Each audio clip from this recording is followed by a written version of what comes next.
And this morning while I'm out here flipping battery chargers, I'm looking around and I'm just saying, wow, we don't have that much more to go and summer's going to be here.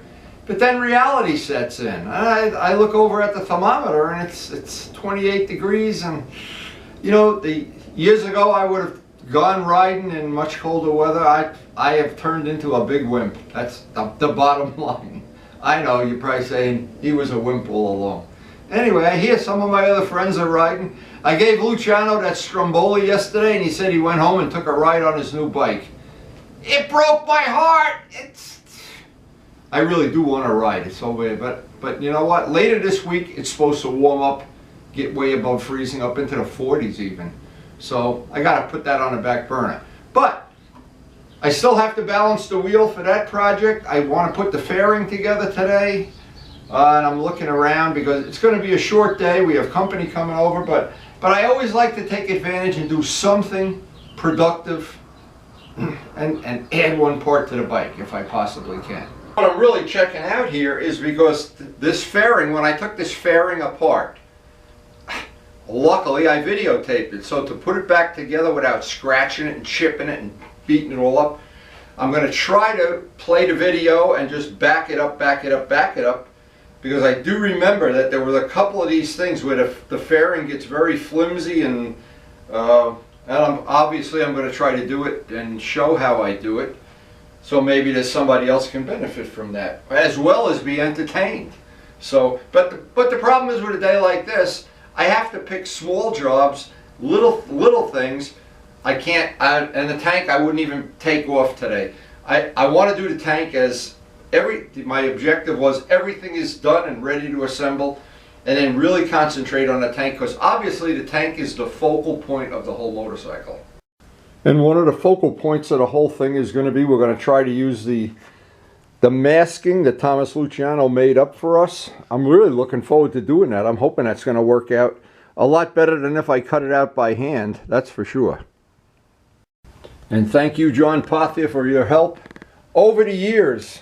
Many years, probably 20-30 years, making badging and decals and things for both the model planes and the motorcycles. Thank you, John. But the biggest thing is, it's just a joy to be out here in 28-degree temperature, because now I'm woken up and that coffee will taste a whole lot better. Or when you come in from outside. But it's going to go up into the mid-30s today, so. But it's still cold in the morning. Looks like the birds are very happy this morning. Like Grandpa Wendy is so generous to even have a free hot dog roll. They ate half of the hot dog roll already. Did they? Now, talk about a great way to start the day while I'm having my coffee. I usually sit here and watch one of my rides from the summer. It always makes me feel a little warmer. Anyway, this is from Thomas Luciano. I just mentioned that he made the masks that we're going to use on a tank. And it looks like he's got the restoration of that wheel under control. And we had it just really warms my heart up knowing that he's made some progress. And it's so nice to be having a nice warm cup of coffee. I still got a chill from being outside, but that coffee really does taste good in the morning. Sit here, suck that coffee down, do some email, see what the A-team is up to, see who's eating those Strombolis. Boy, does this bring back good memories. Every one of these rides, I always think it's worth recording them just so I can watch them. And if you enjoy watching them too, that's even better. Anyway, time to go to work. So, of course, the most important thing every morning to get inspired, oogle parts. Parts oogling is a mandatory part of motorcycle restoration. Hey, I just noticed we only have 2 tires left to install here. Better get busy on this stuff. But anyway, I really do like looking at the parts in the morning. This gets me motivated, and I do have to balance that wheel. This one's ready to put back on the motorcycle. These parts are all buffed and ready to assemble. In fact, we got some other little stuff to do there. But anyway, I try to start off each day, make a little bit of a plan, what I want to try to get accomplished, and how much time I have available. So the first thing I want to do, of course, because we had this back mask, even though I had it back masked, there's still paint on it. And just as a matter of course of keeping things nice and neat, I want to clean these parts up, and we'll do a final wheel balancing.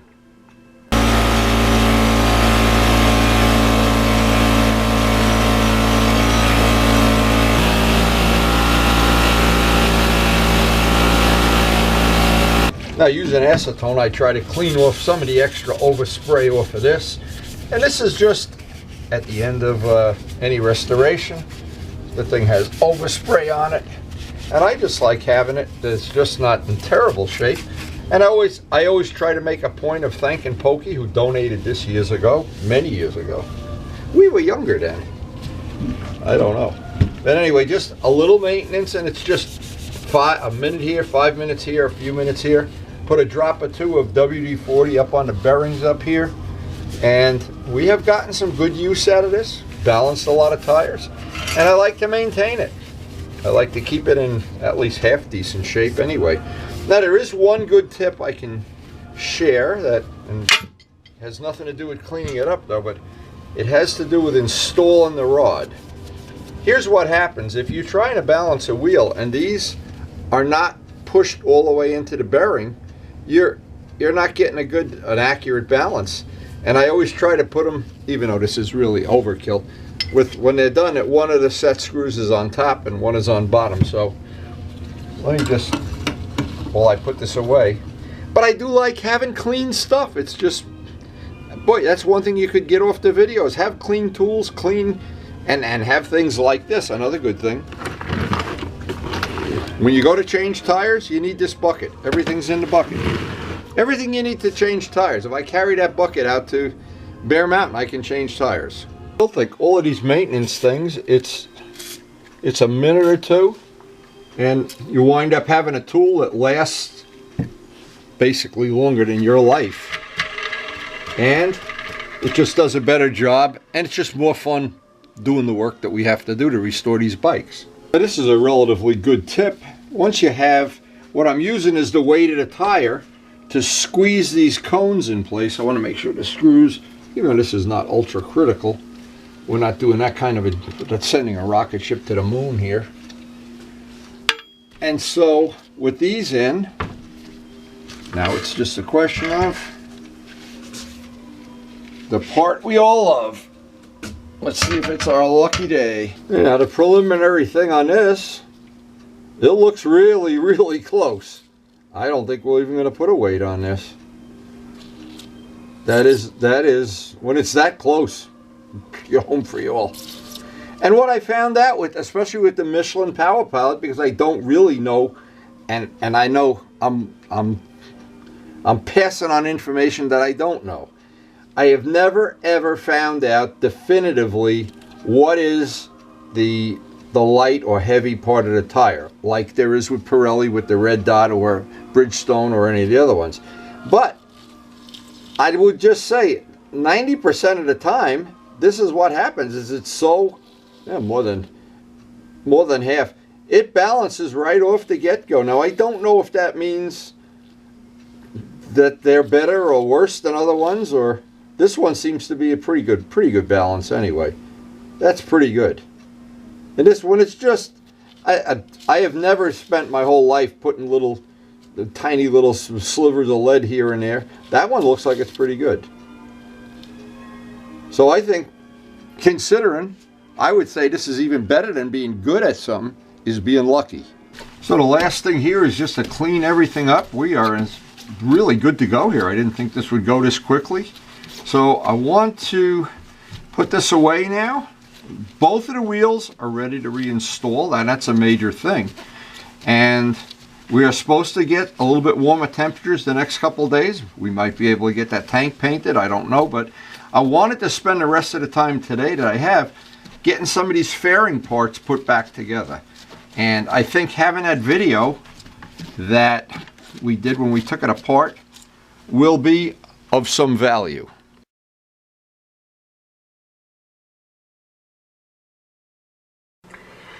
Now, if you go back on this series of videos, you go back to video 45, it details how we took the fairing apart. Now, obviously, if you didn't have this on video, factory manual is probably even better, but video works for me just perfectly.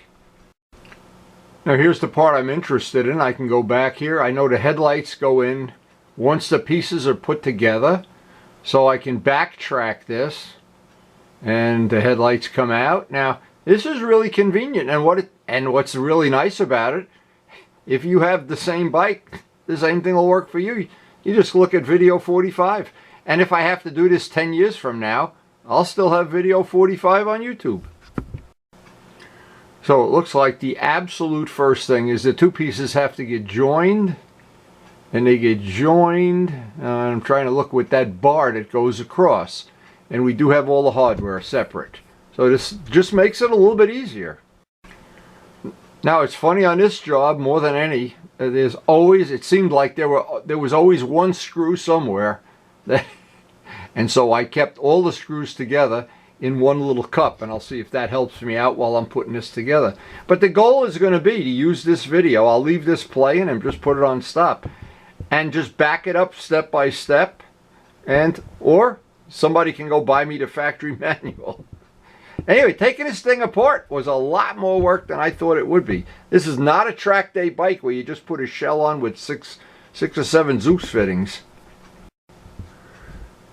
And this is what's good about having this. And what's nice is, and in my case, you can scroll back. Let me just show what I do. And scroll back and see, yeah, there it was there. And the parts were, the upper arm was on. The upper, there we are, taking it apart. Having this stuff on video, you laugh about it until the day you need it. And I remember when I needed to change out the ice maker in my refrigerator. I had no idea where the last two bolts were. I went to YouTube, bingo. And Glenn, actually I should give Glenn the credit. He showed me, we were working on his Ducati, and we were trying to find where the last couple of bolts were or something. And I think it was on a water pump or something. And right to YouTube, right there, right, and you had a choice of who you wanted to have you help you out with your project. Anyway, we got the video. Time to start putting things together.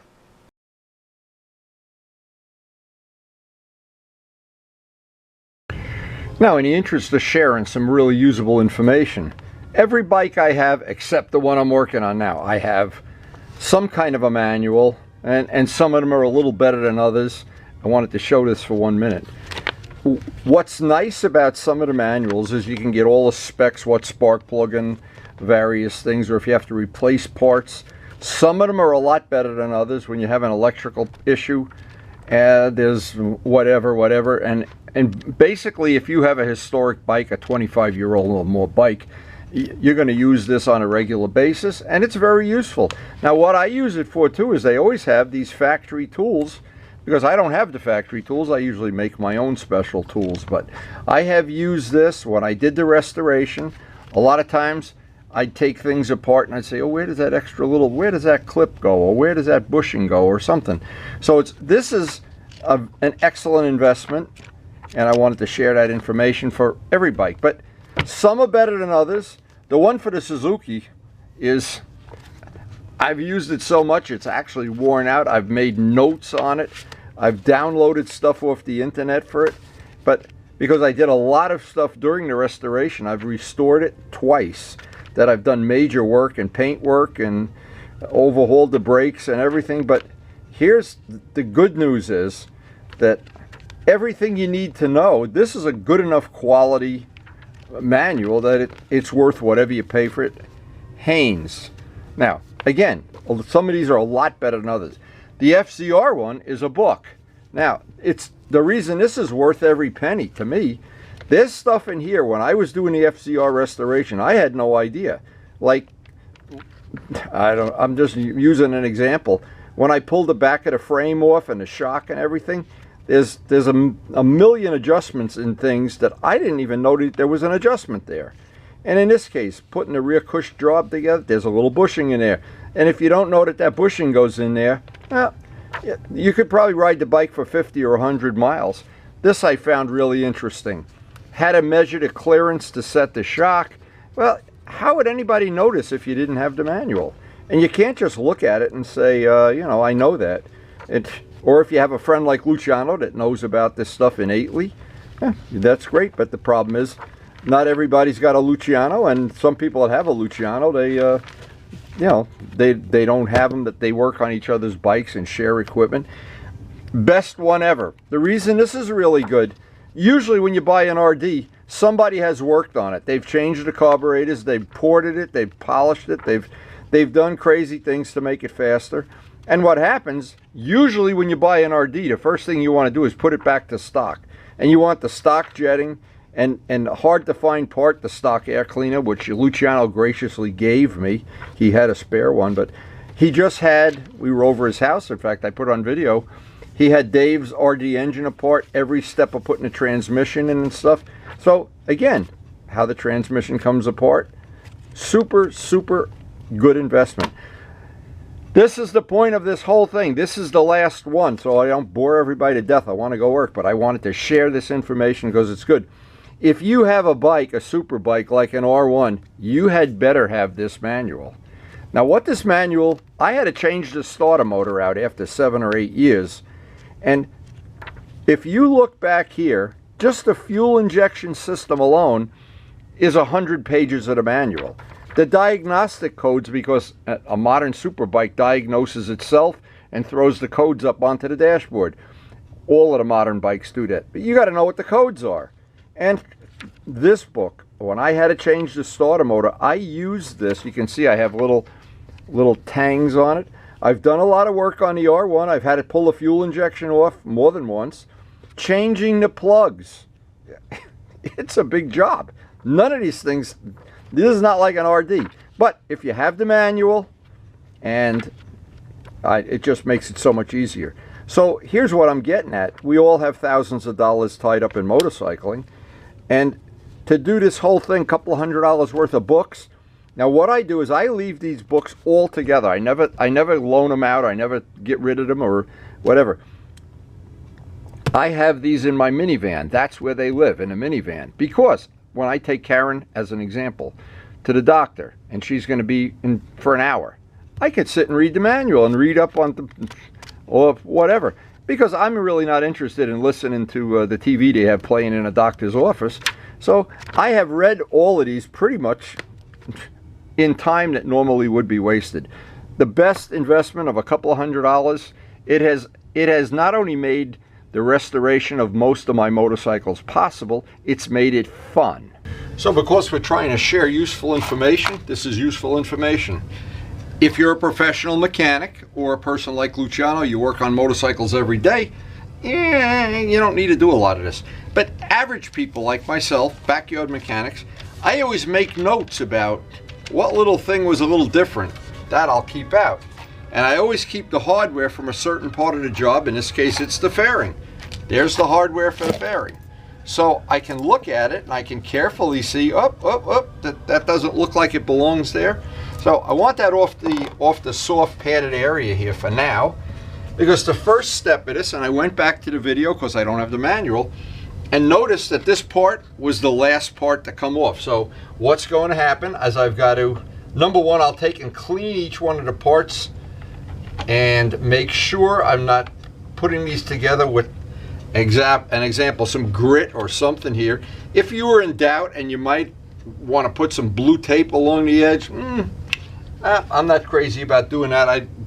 Everything gets sticky in that when you take the tape off. But anyway, this is one of the parts that if you look at it real close, it snaps together. There's little rubber grommets everywhere where it goes. And I want to just put it together very, very carefully. And when that part has the fasteners involved in it, then it'll be ready to put this part on. But I'm working on there's a stack of towels here so that I hopefully don't scratch it up. And if I do, that's why we have an Iwata airbrush. Now, if you notice, a lot of these fairing parts, they have notches in them. They have little rubber pieces that go in between things, and they all slide and notch in together. And as I'm doing this, I'm just thinking, I'm amazed how well engineered this really is. But it is not a track day fairing. This is something you really have to pay a lot of attention to as you put it together. So the first of the parts went in very well. All the little edges and all the little rubber biscuits that are in there holding that together. And the next thing, of course, is to get the other side on and get all the fasteners that hold the two pieces together like two clamshells.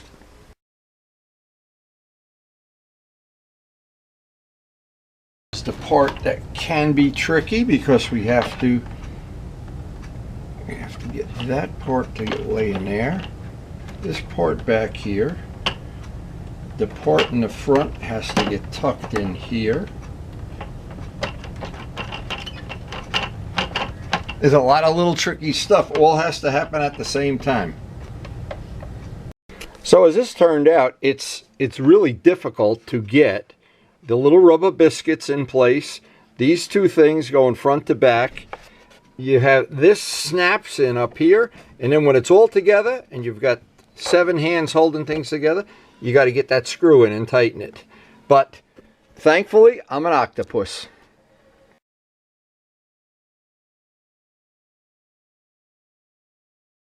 So now the two shells are both together, and I've tightened up all the screws and then retightened them. So I have this whole piece. Now I'm going to go over to the video, back it up a little bit and see what went in next, and I assume it's the headlights.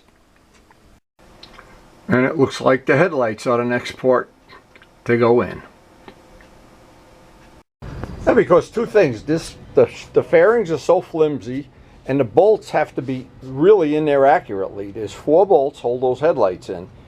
And I think it's easier for me to do this on the floor, get the bolts started, and then bring it up onto the table. The reason is, until you tighten those bolts, you can still move that fairing back and forth just a little bit like 2 clamshells. And I'm trying not to really, being real careful, not to scratch it.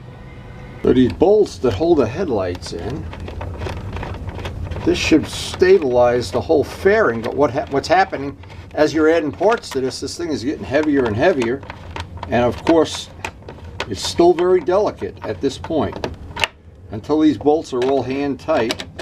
And the 2 top ones, luckily I made myself a little note which way the brackets go in, because I can see they could go in several different ways, and then if you put them in wrong, none of the other stuff makes sense. So it's, oh well.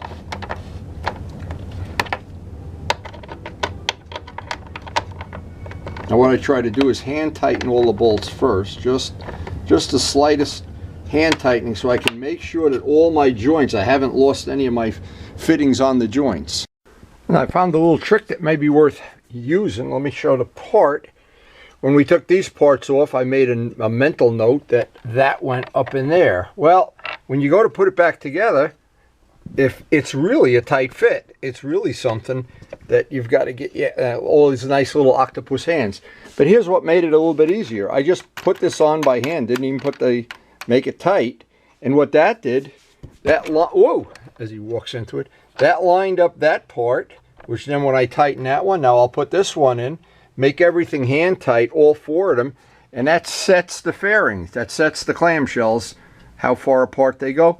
Then I can come back here, and until we put it on the motorcycle, just take those out. These are just like things that hold things in place while I'm assembling everything. Well, believe it or not, that all went together relatively painlessly. Now, the only thing that is going to be a little bit of an annoying thing for me is when I put these together, I'm going to have to, I don't have any screws in stock. I want to get button head screws. That'll be no big deal. The windshield, I got brand new rubber grommets for the windshield. And I'm looking at this and I know the instruments have to go. But everything that went on this actually went together pretty good. But you know what? This is exactly the kind of job that if you did this a second time, or if I were to be able to look at somebody else doing it on video, which maybe I could have, and I didn't even think about that possibility. But that is now what I always say is a big step toward having this bike in one piece, and we have moved the football along here.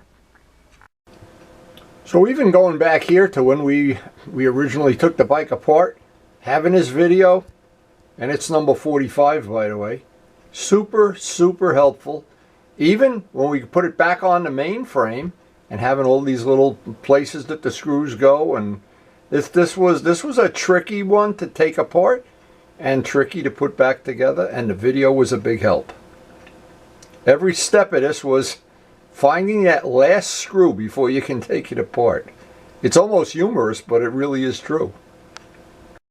And I think about it, this is just one little one 10-second blurb of putting that starter, taking the R1 apart. This is what an R1 looks like when you start taking it apart. There is just 100 wires and hoses and all kinds of stuff everywhere. It's unbelievable. Here's the exact opposite, the RD. 2 sets of points and go drive the bike. Make sure it's got gas and oil. Not an R1. Every one of these bikes is unique. And that, I do remember that R1, boy, but that video and that manual saved my life. But then, as you can imagine, what happens every year, winter fades away, spring comes, the restoration is finished, and this is the last year. The leaves turn yellow, they turn green, and you're out riding and you forget all the pain and agony. Do you think I'm thinking about the hours I spent on that restoration now? Not a chance. And once you're on that bike, the whole world, all the problems of the world melt away. Anybody that's a rider knows about that feeling. It's just a wonderful thing. Being a motorcyclist is a very, very unique thing. So it's hard not to be happy the way this played out. This day played out great. We learned a lot about putting things back together, and that's a mean looking front end on a bike. That's that ninja origami styling, and I like it. I love it. That's going to look really nice. I hope it's going to be spectacular, in fact. Anyway, that is a major part of getting the bike finished, and we were looking at maybe getting a tank in the next couple of days, because the way the weather's been playing out, we're just waiting for some decent painting weather. Anyway, I hope you did enjoy the video, maybe even picked up some good information. Share it with your friends. Make your wife watch it, even if she doesn't want to watch it. And thanks for watching.